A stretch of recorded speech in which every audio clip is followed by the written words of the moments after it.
नमस्कार, स्वागत है आपका सुनो कहानी में। आप सुन रहे हैं शरद चंद्र चट्टोपाध्याय के द्वारा लिखित उपन्यास चरित्रहीन, और इसे आवाज दी है मृत्युंजय मिश्रा ने। तो आइए बिना कोई समय व्यर्थ किए सीधे कहानी की ओर चलते हैं। भाग 1। पछाह जैसे बड़े नगर में इन दिनों जाड़े का मौसम आ गया था। रामकृष्ण परमहंस के एक शिष्य किसी एक शुभ कार्य के लिए धन संग्रह करने शहर में आए थे। उनके भाषणों की सभा में उपेंद्र को सभापति बनना होगा और उस पद की मर्यादा के अनुकूल जो कुछ कर्तव्य हैं उनका भी अनुष्ठान उसे पूरा करना होगा। इसी प्रस्ताव को लेकर एक दिन सवेरे कॉलेज के विद्यार्थियों का दल उपेंद्र के पास पहुंच गया। उपेंद्र ने पूछा, शुभ कार्य क्या है, जरा मैं भी तो सुनूं। उन लोगों ने बताया कि अभी तक इस बात को वे भी नहीं जान पाए। स्वामी जी ने कहा है कि इस बात को वे सभा में ठीक तरह से समझाकर बताएंगे, और सभा बुलाने की तैयारी और आवश्यकता बहुत अंशों में इसी के लिए है। उपेंद्र आगे कोई प्रश्न बिना पूछे इस बात पर सहमत हो गए। ऐसी ही थी उनकी आदत। विश्वविद्यालय की परीक्षाओं को उन्होंने इतनी अच्छी तरह उत्तीर्ण कर लिया था कि छात्रों की मंडली में उनकी प्रतिष्ठा की कोई सीमा नहीं थी, और इसे वे जानते थे। इसीलिए कामकाज आपद विपद में वे लोग जब भी कभी आ जाते थे तब वे उनके निवेदन और अनुरोधों की उपेक्षा उनके प्रति ममता के कारण नहीं कर सकते थे। विश्वविद्यालय की सरस्वती को पार करके अदालत की लक्ष्मी की सेवा में नियुक्त हो जाने के पश्चात भी लड़कों के जिम्नास्टिक के अखाड़े से लेकर फुटबॉल, क्रिकेट और डिबेटिंग क्लब तक के ऊंचे स्थान पर उनको ही बैठना होता था। लेकिन इस स्थान पर सिर्फ चुपचाप बैठा रहना ही नहीं था, कुछ बोलना आवश्यक था। एक लड़के की ओर देखकर उन्होंने कहा, तो कुछ बोलना तो अवश्य पड़ेगा। सभापति बनकर सभा के उद्देश्य के संबंध में एकदम ही अनिभज्ञ रहना तो मुझे भी अच्छा नहीं लगता। क्या कहते हैं आप लोग? बात तो ठीक थी, लेकिन उनमें से किसी को भी कुछ नहीं मालूम था। बाहर के आंगन में फूलों से लदे एक पुराने अड़हुल के पेड़ के नीचे लड़कों का यह दल जब उपेंद्र को बीच में बैठाकर दुनिया के सभी संभव असंभव अच्छे कामों की सूची तैयार करने में व्यस्त हो उठा था, उसी समय दिवाकर के कमरे से एक आदमी सबकी नजरों से बचकर बाहर चला आया। दिवाकर उपेंद्र का ममेरा भाई है। बचपन में मात्र पितृहीन होकर मामा के घर रहकर गुजारा कर रहा था। बाहर की एक छोटी सी कोठरी में पढ़ना लिखना और रात को सोना था। अवस्था प्रायः 19 की थी। एफए उत्तीर्ण करके वे बीए में पढ़ रहा था। इस भगौड़े पर उपेंद्र की ज्यों ही नजर पड़ी त्यों ही उन्होंने पुकारा और कहा, सतीश, तू कहां भागा जा रहा है? इधर आ। पकड़ में आ जाने पर सतीश भयभीत सा पास आकर खड़ा हो गया। उपेंद्र ने पूछा, इतने दिन तुम कहां थे भाई?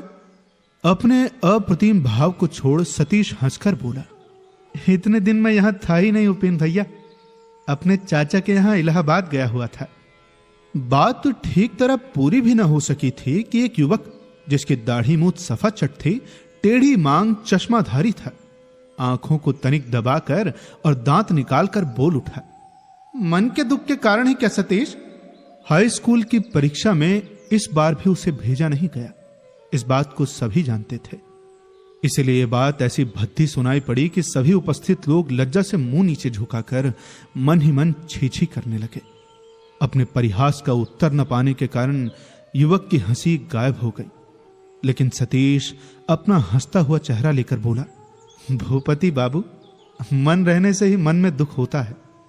अब पास करने की आशा कहिए या इच्छा ही कहिए, मैंने ठीक तरह होश संभालते ही छोड़ दी थी। हां, केवल बाबूजी ही छोड़ नहीं सके थे।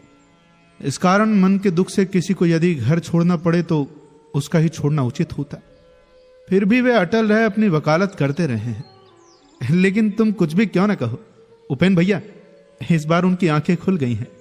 सब लोग हंस पड़े। हालांकि इसमें हंसने की कोई बात नहीं थी, लेकिन भूपति बाबू के अभद्र परिहास से सतीश नाराज नहीं हुआ। इससे सभी को संतोष हुआ। उपेंद्र ने पूछा, क्या इस बार तूने पढ़ना लिखना छोड़ दिया? सतीश ने कहा, मैंने उसे कब पकड़ रखा था भैया कि आज छोड़ देता? मैंने नहीं उपेंद्र भैया, लिखने पढ़ने के धंधे ने ही मुझे पकड़ रखा था। इस बार तो मैं आत्मरक्षा करूंगा।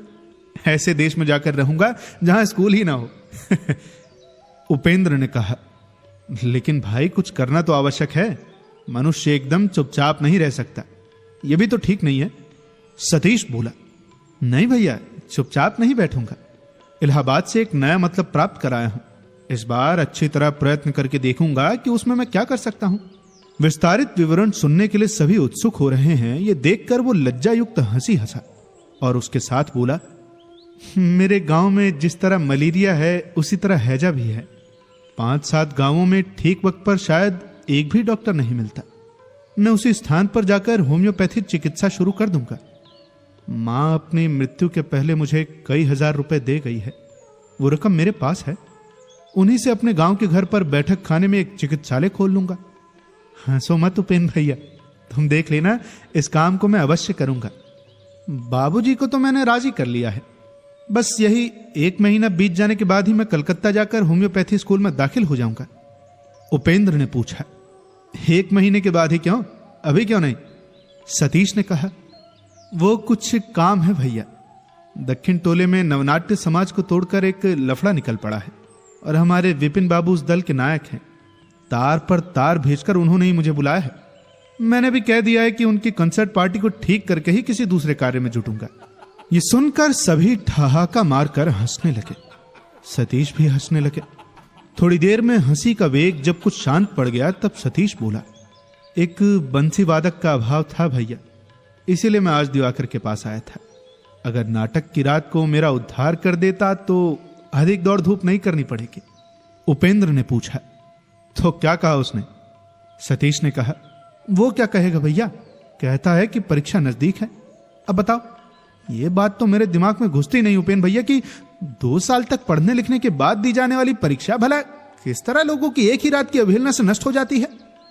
बल्कि मैं तो कहता हूं कि जिनकी सचमुच ही नष्ट हो जाती है उनकी वो नष्ट हो जाए तो उचित ही है। इस तरह पास करने की मर्यादा जिनके लिए है उनकी रहे, मेरे लिए तो नहीं है भैया। तुम इस बात से रुष्ट ना हो सकोगे उपेंद्र भैया। मैं तुमको जितना जानता हूं ये लोग उसका चौथाई भी नहीं जानते। जिम्नास्टिक अखाड़े से लेकर फुटबॉल क्रिकेट तक बहुत दिन में तुम्हारी शागिर्दी की है मैंने। साथ साथ घूमकर बहुत दिन बहुत तरह से तुम्हारा समय नष्ट होते देखा है मैंने। अनेक परीक्षाओं में भाग लेते भी तुमको देखा है और विधि पूर्वक स्कॉलरशिप के साथ तुम्हें पास करते भी देखा है, लेकिन किसी दिन तुमको परीक्षा की दुहाई देते नहीं सुना। इस बात को यहीं दबा देने के उद्देश्य से उपेंद्र ने कहा, भाई देखो, मुझे तो बांसुरी बजाना नहीं आता, वरना मैं चल देता। सतीश ने कहा, मैं भी अक्सर यही बात सोचता हूं भैया, भला संसार की इस चीज को तुमने क्यों नहीं जाना? मुझे तो आश्चर्य होता है। लेकिन खैर छोड़ो इस बात को। भला ये दोपहरिया की धूप में तुम लोग की बैठक किस लिए? जाड़े की धूप की तरफ पीठ किए माथे पर चादर लपेटकर इन लोगों की ये बैठक खूब ही जम गई थी। दिन इतना चढ़ाया है कि इस ओर किसी ने भी लक्ष्य नहीं किया था। सतीश की बात से समय का ध्यान आते ही सभी चौंक कर खड़े हो गए। सभा भंग होते ही भूपति ने पूछा, उपेंद्र बाबू तब क्या होगा? उपेंद्र ने कहा, देखिए मैंने तो कह ही दिया है कि मुझे कोई आपत्ति नहीं है, लेकिन तुम लोगों के स्वामी जी का उद्देश्य अगर पहले ही कुछ मालूम हो जाता तो अच्छा होता। अब एकदम मूर्ख की तरह जाने में तो संकोच लगता है ना, तुम ही सोचो। भूपति ने कहा, लेकिन भैया हम क्या करें, वो एक बात भी नहीं बताते, बल्कि वो तो ऐसा कहते हैं जो जटिल और दुर्बोध्य है। उसको विशद रूप से साफ तौर से समझाकर बताने का अवसर और सुविधा न मिलने तक तो बिल्कुल ही नहीं बताना अच्छा है। इससे अधिकांश समय सुफल के बदले कुफल ही होती है। चलते चलते बातचीत हो रही थी। इतनी देर में सभी बाहर आ खड़े हुए। सतीश ने कहा, क्या बात है उपेंद्र भैया? उपेंद्र को बाधा देकर भूपति बीच में बोल पड़ा, सतीश बाबू आपको भी चंदे के खाते में दस्तखत करना पड़ेगा। इसका कारण इस समय हम लोग ठीक तौर से बता न सकेंगे, खैर बाद में बता देंगे। परसों अपराह में कॉलेज के हाल में स्वामी जी खुद ही आकर समझाएंगे और बताएंगे भी। सतीश ने कहा, तब तो मेरा समझना नहीं होगा भूपति बाबू, परसों तो हम लोगों का रिहर्सल होगा। माफ कीजिएगा लेकिन मेरे अनुपस्थित रहने से वहां काम न चलेगा, सो माफी। आश्चर्य में पड़कर भूपति ने कहा, यह कैसी बात आप कह रहे हैं सतीश बाबू? थिएटर की मामूली हानि होने के डर से ऐसे महान कार्य में आप सम्मिलित ना होंगे? लोग सुनेंगे तो क्या कहेंगे भाई? सतीश बोला, अरे लोग न सुनने पर भी बहुत सी बातें कहते हैं, बात ये नहीं है, बात तो आप लोगों को लेकर है। कुछ भी जानकारी न रहने पर भी आप लोग संदेह छोड़ इस अनुष्ठान को जितना महान कहकर विश्वास कर सके, यदि मैं उतना न कर सकूं तो मुझे आप लोग दोष मत दीजिए। बल्कि जिसको मैं जानता हूं, जिस काम की भलाई बुराई को समझता हूं, उसकी उपेक्षा करके, उसको हानि पहुंचाकर एक अनिश्चित महत्व के पीछे दौड़ना मुझे तो अच्छा नहीं मालूम होता। देखिए, यह मेरी विचारधारा है। उपस्थित छात्र मंडली में आयु और शिक्षा की दृष्टि से भूपति ही सबसे अधिक श्रेष्ठ थे, इसलिए वे ही बातचीत कर रहे थे। सतीश की बात सुनकर उन्होंने हंसकर कहा, सतीश बाबू, स्वामी जी की तरह महान व्यक्ति अच्छी ही बात कहेंगे, उसका उद्देश्य अच्छा ही होगा, इस पर विश्वास करना तो कठिन नहीं है। सतीश ने कहा, देखिए, व्यक्ति विशेष के लिए कठिन नहीं है, यह मैं मानता हूं। यही देखिए ना, हाई स्कूल पास कर लेना कोई कठिन काम नहीं है, फिर भी पास करना तो दूर की बात, 3-4 वर्षों में मैं उसके पास तक भी नहीं पहुंच सका। अच्छा बताइए, तो स्वामी जी नामक मनुष्य को पहले कभी आपने देखा है, या फिर इनके संबंध में किसी दिन आपने कुछ सुना है? बताइए। किसी को भी कुछ भी नहीं मालूम था। यह बात सभी ने स्वीकार किया। सतीश बोला, यह देखिए, एक गेरुआ कपड़े के अलावा उनका और कोई सर्टिफिकेट नहीं है, फिर भी आप लोग पागल से हो उठे हैं। और देखिए, स्वयं अपने काम का नुकसान कर उनका भाषण मैं नहीं सुनना चाहता, और फिर इसके लिए आप नाराज हो रहे हैं। भूपति ने कहा, अरे पागल क्या यूं ही हो रहे हैं, ये गेरुआ वस्त्रधारी संसार को बहुत कुछ दे गए हैं। खैर, जो कुछ भी हो, मैं नाराज नहीं होता, लेकिन दुख अनुभव करता हूं। संसार की सभी वस्तुएं सफाई और गवाही साथ लेकर हाजिर नहीं हो सकती। इस कारण अगर उन्हें झूठ समझकर छोड़ देना पड़े तो बहुत सी अच्छी चीजें से ही हम लोग वंचित हो जाएंगे। क्या आप ही बताइए, जिस समय आप संगीत में सारे गामा साधते हैं, उस समय आपको कितने रस का स्वाद मिलता था, उसकी कितनी अच्छाई बुराई आपको समझ में आती थी। सतीश बोले, मैं भी तो यही बात कह रहा हूं भूपति भैया।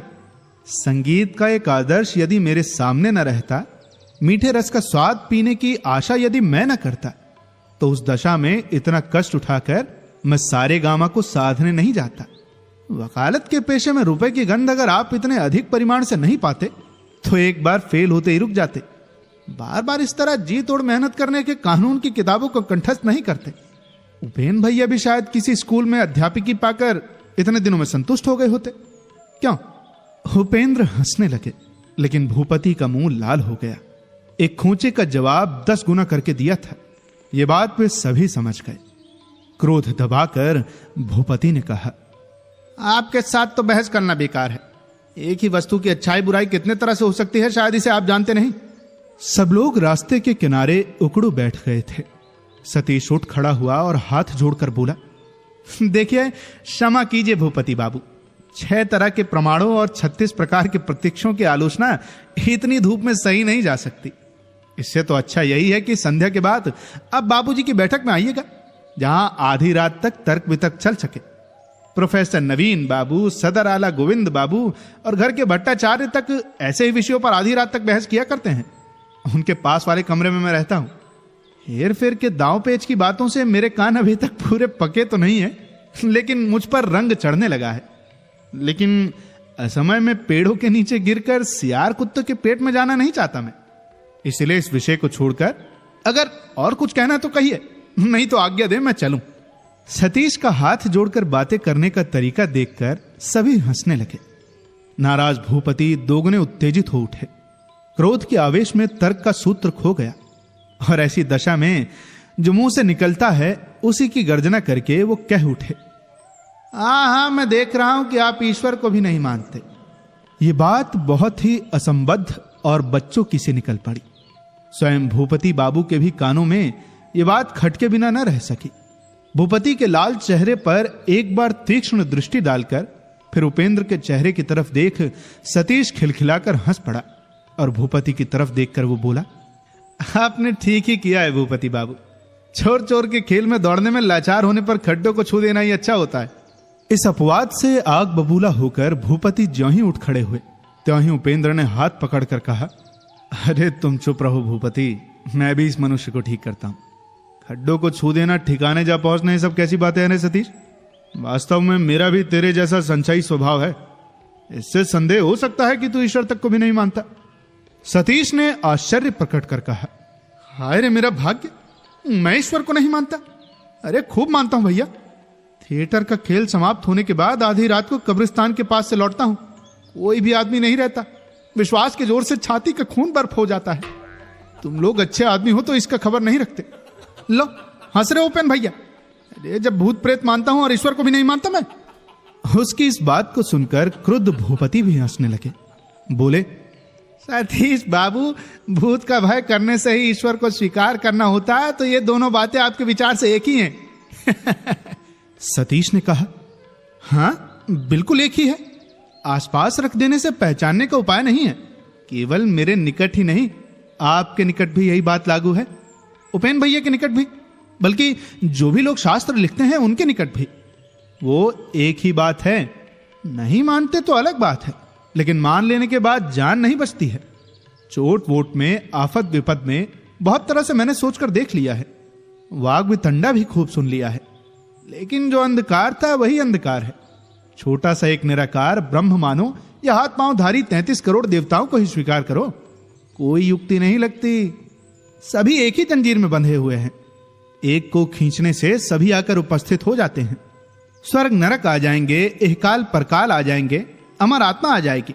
तब कब्रिस्तान के देवताओं को किस चीज से रोकोगे?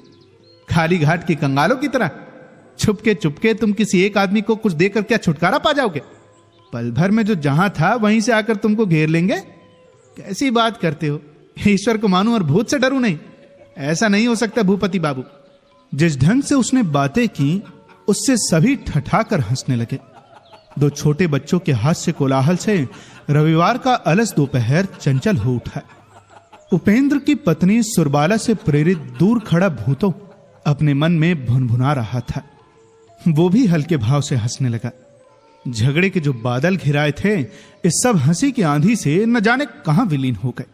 किसी को होश नहीं आ रहा था कि दोपहरिया बहुत पहले बीत चुकी है और इतनी देर हो जाने से घर के भीतर भूख प्यास से बेचैन नौकरानियां आंगन में चिल्लाहट मचा रही थीं और रसोई घर में रसोइया काम छोड़ देने के दृढ़ संकल्प की बार बार घोषणा कर रहा था।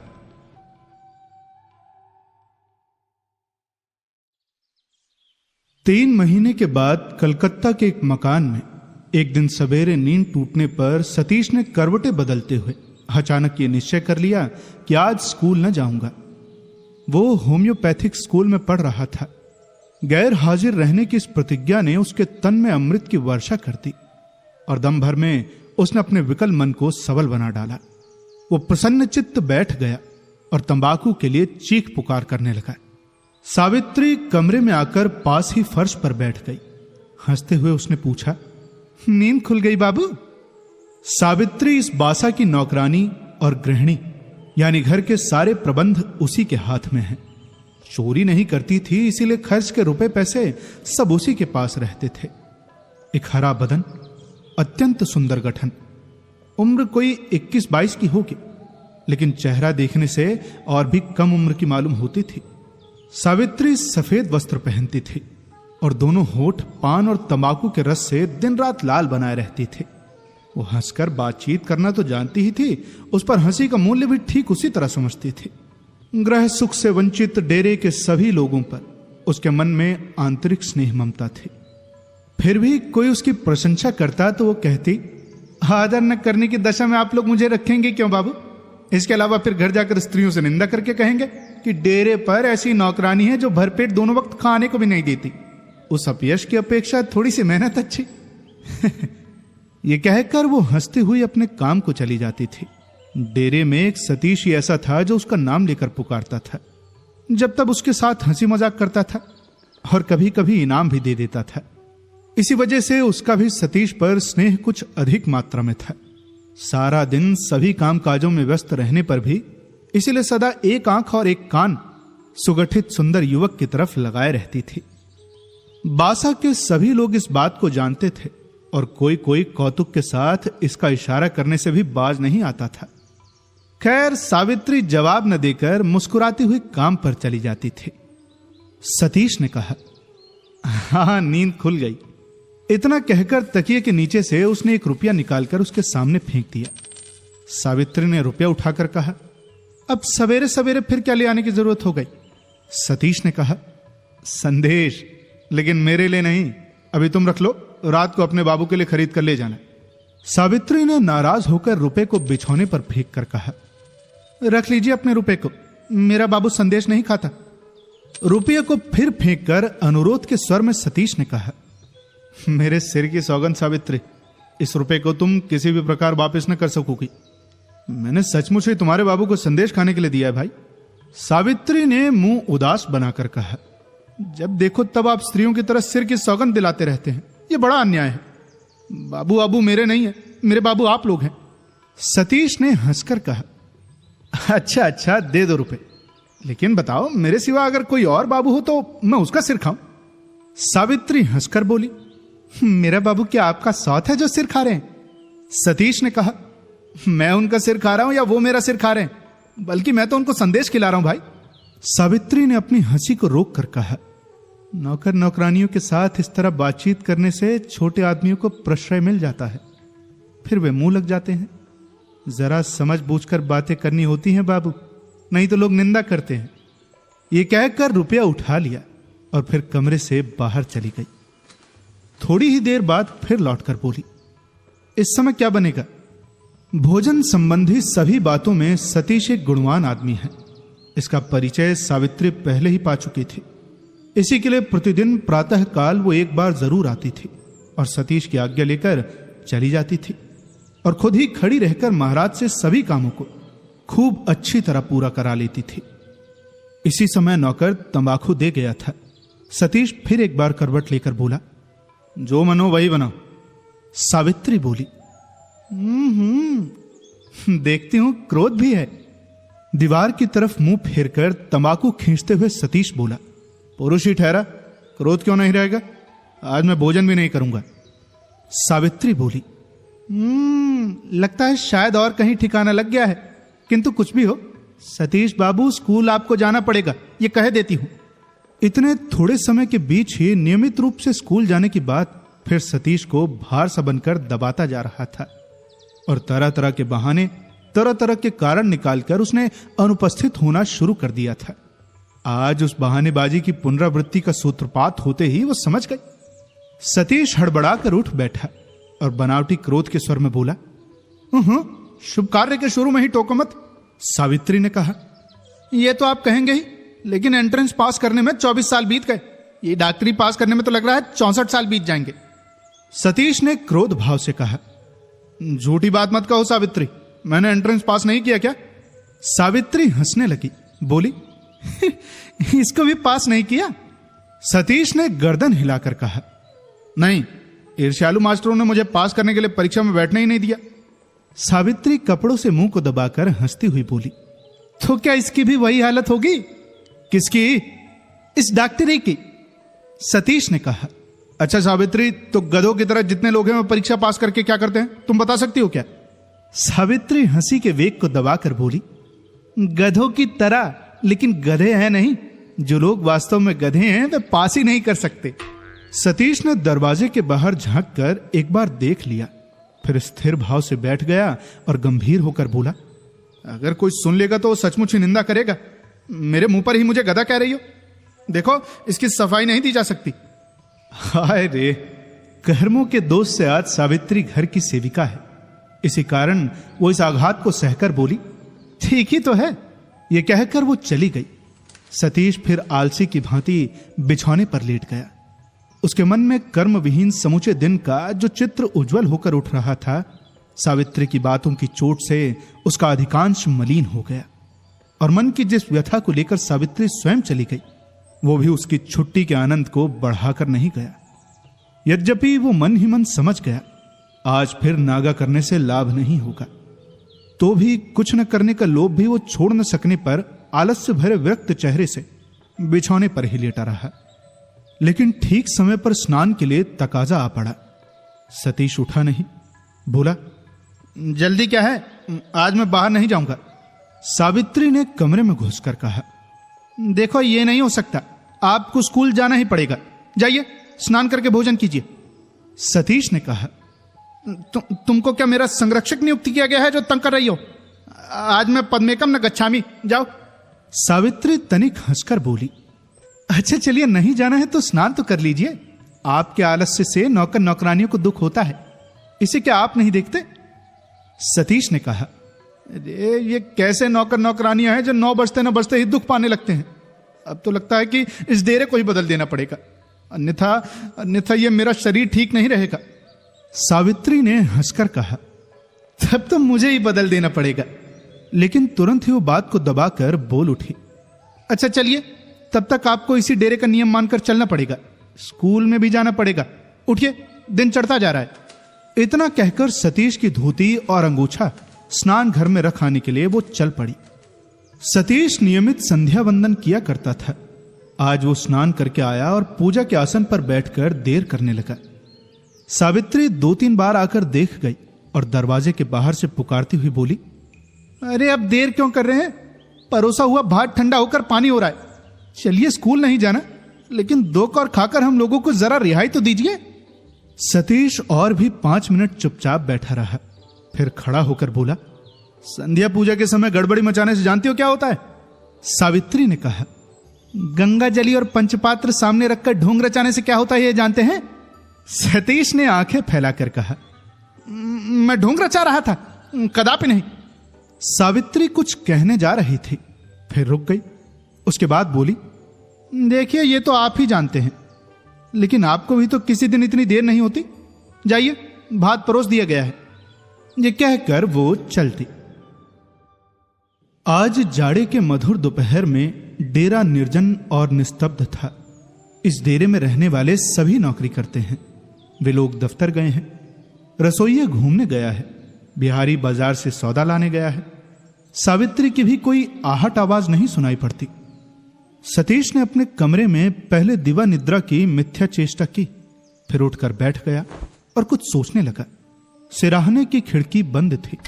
उसको खोलकर सामने की खुली छत की तरफ देखते ही इसी क्षण उसने उसको बंद कर लिया। छत के एक छोर पर बैठकर सावित्री अपने बाल सुखा रही थी और झुककर कोई पुस्तक देख रही थी। खिड़की खोलने और बंद करने की आवाज से उसने चौंक कर माथे पर आंचल डालकर खड़ी होकर देखा। खिड़की बंद हो गई थी। थोड़ी देर बाद उसने कमरे में प्रवेश किया और कहा, बाबू आप मुझे बुला रहे थे क्या? सतीश ने कहा, नहीं बुलाया। आपके लिए पान और जल ले आऊं? सतीश ने सिर हिलाकर कहा, ले आओ। सावित्री ने पान और जल लाकर बिछौने पर रख दिया और फर्श पर बैठते हुए कहा, जाऊं आपके लिए तमाकू लाऊं? सतीश ने पूछा, बिहारी कहां है? वो तो बाजार गया है। कहकर सावित्री चली गई और थोड़ी देर के बाद तमाकू भरकर ले आई। बोली, आज झूठ मूठ आपने नागा कर दिया। सतीश ने कहा, हाँ यही सत्य है। मेरा स्वभाव कुछ स्वतंत्र है, इसलिए बीच बीच में ऐसा न करने से बीमारी पकड़ लेती है। और फिर इसके सिवा मैं विधिवत डॉक्टर बनना भी नहीं चाहता। इधर उधर की कुछ बातें सीखकर अपने गांव के मकान पर एक बिना पैसे वाला मुफ्त दवा खाना खोल लूंगा। तुम्हें पता है, चिकित्सा के अभाव से देश गांव के गरीब दुखी हैजे की बीमारी से उजड़ते जाते हैं। उन लोगों की चिकित्सा करना ही मेरा उद्देश्य है। सावित्री ने कहा, बिना पैसे की चिकित्सा में शायद अच्छी तरह सीखने की आवश्यकता नहीं है। अच्छे डॉक्टर केवल बड़े आदमियों के लिए होते हैं और गरीबों के लिए गवार। लेकिन ऐसा भी होगा कैसे? आपके चले जाने से विपिन बाबू भारी कठिनाई में पड़ जाएंगे। विपिन बाबू का जिक्र होने से सतीश लज्जित होकर बोला, सावित्री देखो, मेरे जैसे मित्र उनको बहुत मिल जाएंगे, और फिर इसके अलावा अब मैं वहां जाता भी नहीं। सावित्री ने आश्चर्य के साथ पूछा, जाते नहीं है तो फिर उनको गाना बजाना कौन सिखाता है? सतीश ने चिढ़कर कहा, गाना बजाना क्या मैं सिखाता हूं? सावित्री बोली, क्या मालूम बाबू, लोग यही कहते हैं। कोई नहीं कहता, ये तुम्हारी मनगढ़ंत बातें हैं। अच्छा, आपको विपिन बाबू का मुसाहिब कहते हैं, यह भी क्या मेरी मनगढ़ंत बात है? यह बात सुनकर सतीश आपे के बाहर हो उठा। विपिन के साथ घनिष्ठ संबंध का बाहर के लोगों की चर्चा का विषय होने पर उसका फल साधारणतः क्या होता है, इसकी जानकारी उसको थी।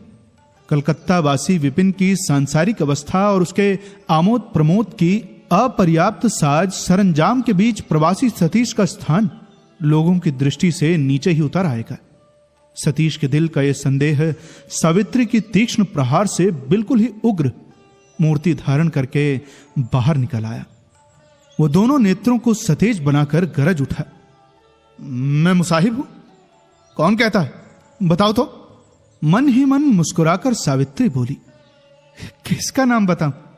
अच्छा जाऊं राखाल बाबू का बिछौना धूप में डाला। बिछौना छोड़ो, नाम बताओ। कुमुदिनी, सावित्री ने हंसकर कहा। सतीश ने आश्चर्य में पड़कर कहा, उसको तुम किस तरह जान गई? सावित्री बोली, उन्होंने मुझे काम करने के लिए बुला भेजा था। तुमको साहस तो कम नहीं है, तुमने क्या कहा? अभी तक मैंने कुछ कहा नहीं है, लेकिन सोच रही हूं कि वेतन ज्यादा है और काम कम है, इसीलिए थोड़ा लोभ हो रहा है। सतीश की आंखों से आग की चिंगारियां निकलने लगी।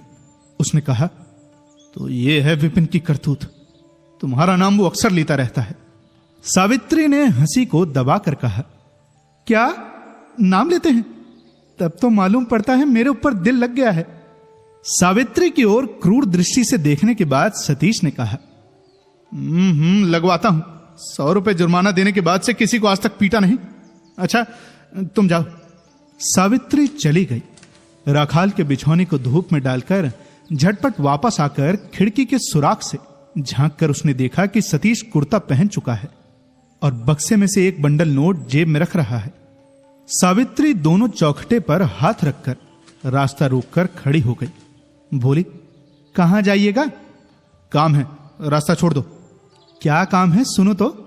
सतीश ने नाराज होकर कहा, हटो। लेकिन सावित्री हटी नहीं। हंसकर बोली, भगवान ने आपको किसी गुण से वंचित नहीं रखा है, इसके पहले आप जुर्माना भी दे चुके हैं। सतीश ने आंखें तरेर ली, कुछ बोला नहीं। सावित्री बोली, देखिए यह आपका भारी अन्याय है। कहां मैं काम करूं कहां ना करूं यह मेरी इच्छा पर है, आप क्यों झगड़ा करना चाहते हैं? इस पर सतीश बोला, मैं झगड़ा करूं या ना करूं यह मेरी इच्छा की बात है, तुम क्यों रास्ता रोक रही हो? सावित्री ने हाथ जोड़कर कहा, अच्छा जरा इंतजार कीजिए, मेरे आने पर जाइएगा। सतीश ज्यों ही लौटकर खटिया पर बैठ गया त्यों ही सावित्री ने बाहर जाकर दरवाजे की जंजीर चढ़ा दी। धीरे धीरे कहती गई, जब तक आप शांत न होइएगा दरवाजा न खोलूंगी, नीचे जा रही हूं। यह कहकर वो नीचे चली गई। बाहर न जा सकने के कारण सतीश अपने कुर्ते को जमीन पर फेंककर चित लेट गया। विपिन के साथ उसका परिचय इलाहाबाद में हुआ था। कलकत्ता जाकर यथेष्ट घनिष्ठ हो जाने पर भी इस डेरे में उसका जब तक आना जाना बढ़ता चला जा रहा था। इसे वो अनुभव कर रहा था। सावित्री की बातों से वो कारण बिल्कुल ही सुस्पष्ट हो उठा था। सतीश का मित्र और बड़ा आदमी होने से इस डेरे में उसका बहुत सम्मान था। सतीश की अनुपस्थिति में भी उसके प्रति आदर सत्कार की जिससे त्रुटि न होने पाए, इसका भार सतीश ने सावित्री को सौंप दिया था। और इस आदर सत्कार को विपिन बाबू पूरी मात्रा में वसूल करते जा रहे थे। और यह खबर डेरे पर लौट आने पर सतीश जब तक पा रहा था।